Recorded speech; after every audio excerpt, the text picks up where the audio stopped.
நம்மளதுலேயே நல்லபடியாக கிடைச்சி நல்லபடியாக கருப்பசாமி பேர் சொல்கிற அளவுக்கு அவளை மாற்றி உனக்கு உருவாக்கிட்டாங்க. அப்படித்தானே? அதே போல் நான் கருப்பசாமி உனக்கு மாற்றி எனக்கு தாய் தகப்பன் தான் முக்கியம் அப்படின்னு வந்தால் போதுமா? பிற சித்திரை மாதம் வரைக்கும் எந்த பேச்சு கல்யாணம் பேச்சு எடுக்கிறாங்க. சரியா? சித்திரை மாதத்துக்குள்ளே ஒரு 3 டைம் நான் கொடுக்குறேன். உள்ளுக்கு கொடுக்கணும் சாப்பிட்றது. நான் சொன்னேன் சித்திரை மாதத்துக்குள்ளே ஒரு 3 டைம் கொடுக்குறேன். ஒன்று நீ போய் பார்ப்பையா இல்லை அவர்களான்னு எனக்கு தெரியாது. சரியா?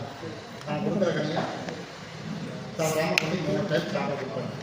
சித்திரை முடிஞ்சு வைகாசி ஆடி முடிஞ்சு ஆவணி மாதத்துக்குள்ளே முழுசாக அவனுக்குலாம் தெரிஞ்சு எனக்கு அவன் வேண்டாம், அவனுக்குள்ளே வாக்குவாதம் வந்து எனக்கு வேணாம் விலை புரிஞ்சு எனக்கு தாய் தாக்கம் தான் முக்கியம் அப்படிங்கிறத கருப்பேன்.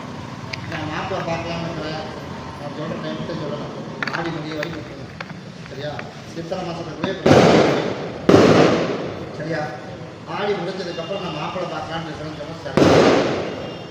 இப்போ வேணான்றான். இப்போ என்ன சொல்கிறான்? அதைத்தான் நான் கொஞ்சம் ஆடி முடிய வரைக்கும் கல்யாணத்தை சொல்கிறேன். சரியா? ஆடிக்கு மேலே பார்க்கலாம் அப்படின்னு சொன்னால் நீ அவளே பார்க்கலாம். சரி பாருங்க. நீ எப்பவும் போல பார்த்து நல்லபடியாக கல்யாணம் பண்ணுறதுக்கான ஏற்பாடு நானே சொன்னேன்னு நல்லபடியாக தொழிலாளி படிச்சு நான் கர்ப்பசாமி தாய் தகப்பனாக இருந்து நானே முன்னாடி நின்று நடத்தி வச்ச போதும் நான் அமைச்சு கொடுத்தேன்.